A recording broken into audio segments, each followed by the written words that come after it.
Muito boa noite a todos os participantes deste culto, desta reunião aí na primeira igreja Presbiteriana Independente de Osasco. Para quem não me conhece, o meu nome é Evandro Luiz Lucchini, sou pastor da IPI de Presidente Prudente, já sou pastor da IPI do Brasil há 30 anos e tenho essa ligação tão grande aí com Osasco, não é? Uma cidade que morei por tantos anos, a minha adolescência, juventude, e com a igreja que foi a minha igreja, foi daí que eu saí para o seminário, foi aí que tive minha juventude, foi aí que comecei a namorar, foi nessa igreja que me casei com a Jane, e enfim, tantos amigos aí também, é a minha alegria enorme poder fazer essa pequena gravação, colaborando de alguma maneira com o que vocês estão fazendo aí hoje. Eu também, além de pastor, sou missionário da CCI Brasil, que é uma agência missionária e cujo objetivo é glorificar a Deus através da plantação de igrejas entre povos não alcançados ou povos menos alcançados pelo Evangelho. Há uma diferença muito grande entre povos não alcançados, aqueles que, em termos de população, ainda o número de cristãos é tão pequeno, abaixo de 1%, e se torna difícil para eles caminharem sozinhos, sem a ajuda de fora. Esses são considerados os povos não alcançados. E os povos menos alcançados são aqueles que a porcentagem está abaixo de 4% da população. Muitas vezes é difícil medir esses números. Recentemente ouvi acerca de um país onde nós imaginamos que a população de cristãos seja por volta de 2.000, e recentemente ouvimos que essa população pode estar beirando 10.000 numa pesquisa que foi feita recentemente, num país extremamente fechado ao Evangelho, com essas boas notícias que nem sempre são divulgadas e a pesquisa tem que ser mesmo em loco. Onde é que estão essas pessoas? Onde é que estão esses países? Quais são eles? Países perseguidos, onde há perseguição de cristãos, países fechados ao Evangelho, países não alcançados ou menos alcançados quanto ao Evangelho. Bem, muitos ouviram falar da faixa chamada Janela 1040, de uma região que vai aqui do leste europeu, norte da África, até a Ásia, até chegar num dos últimos países lá do Oriente, que é a Coreia do Norte. Esses países, estima-se que nesta faixa, pelas últimas pesquisas, estejam cerca de 200 milhões de cristãos. Isso significa que um pouco mais da população brasileira está sendo perseguida. Cristãos, 200 milhões perseguidos, vivendo em lugares onde eles não podem, com liberdade, expressar a fé. É um número muito grande, porque ele, pelas pesquisas no Brasil, pode ser correspondente a 10 vezes mais de cristãos evangélicos que são brasileiros. Então, 200 milhões de cristãos estão sendo hoje perseguidos em todo o mundo. E onde é que eles estão sendo perseguidos? Bom, existe um número mais ou menos de 60 países que são considerados os países mais difíceis para se viver a fé cristã. São países onde os cristãos são abusados, são presos, são torturados, são executados por causa da fé. Eu aconselho e sugiro a você entrar, se não conhece ainda, no site de Portas Abertas, portasabertas.com.br, que é uma missão que gera muita informação. e está sempre colocando testemunhos sobre cristãos que vivem nesses países. Interessante, qual é a diferença entre um cristão que vive num país livre e um cristão que vive num país fechado ao Evangelho? Na verdade, nenhuma.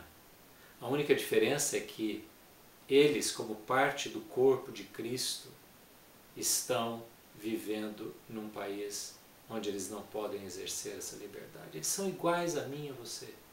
Têm os mesmos anseios, o mesmo desejo de crescer, o mesmo desejo de compartilhar a fé, mas o ambiente em que estão não lhes permite. É como se você imaginasse que você está com uma parte do seu corpo colocada num concreto que secou e você tem essa parte do corpo totalmente imobilizada, sem liberdade. Eu poderia contar aqui alguns testemunhos de crentes que eu conheci nas viagens que tenho feito para acompanhar o trabalho dos nossos obreiros.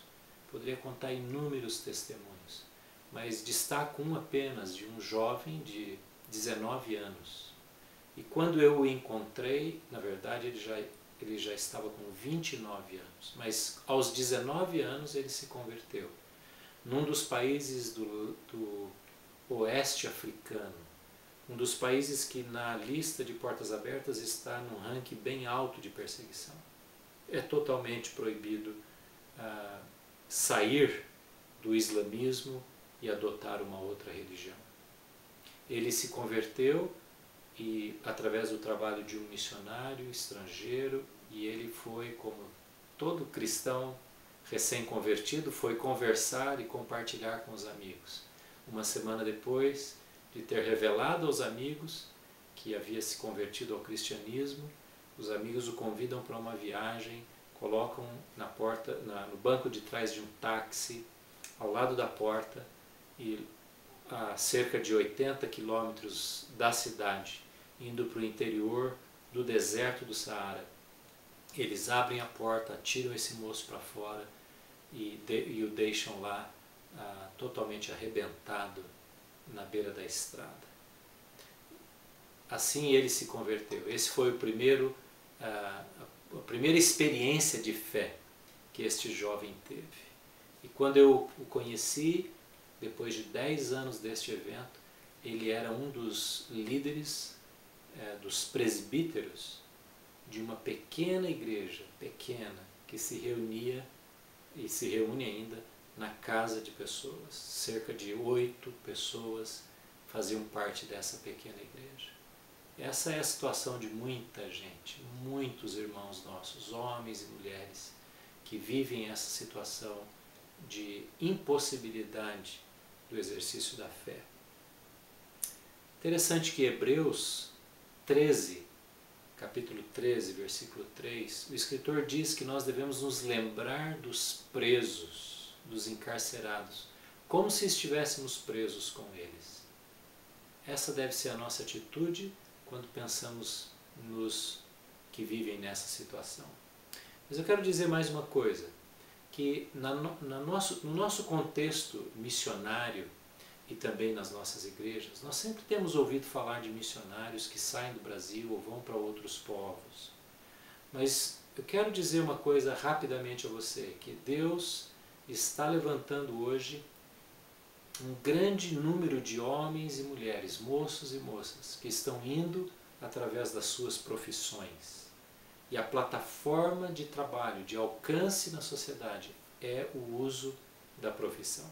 Eu quero encorajar você a muitas portas abertas na área da saúde, na área das pesquisas, na área da computação, na área da agronomia, muitas portas abertas para pessoas que trabalham assim, nestas áreas. Então eu quero desafiar você, perguntar para o Senhor, será que Deus não está desejoso de usar você na obra missionária? Nesses países mencionados aqui, Você não pode entrar ali com um diploma de teologia. Dificilmente você conseguiria um visto de permanência se não for qualificado profissionalmente falando. Por isso engenheiros estão indo, enfermeiros estão indo, nós temos professores que estão nos países, nós temos enfermeiros, temos professores de futebol, técnicos, comerciantes, representantes comerciais, portas abertas.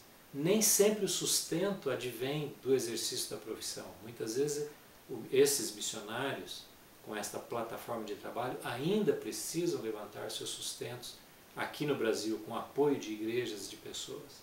Mas, em alguns casos, isso é até possível, trabalhar e ganhar o seu próprio sustento num desses países.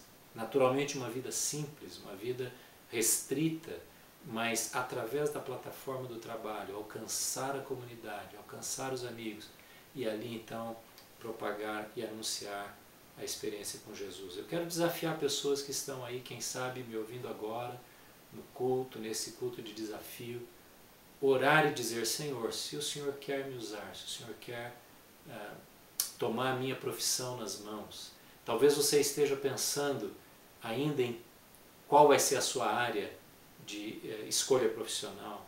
Faça essa pergunta para o Senhor: como o Senhor quer me usar? E Deus poderá tomar nas mãos o que você já tem ou o que você terá quanto à formação profissional e usar para a glória dele entre as nações.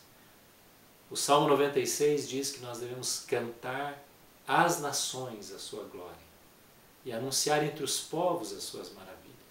Essa continua sendo a tarefa da igreja, tarefa que foi dada a Israel e hoje é dada a nós como igreja, o corpo de Cristo, de anunciar entre as nações as maravilhas do Senhor.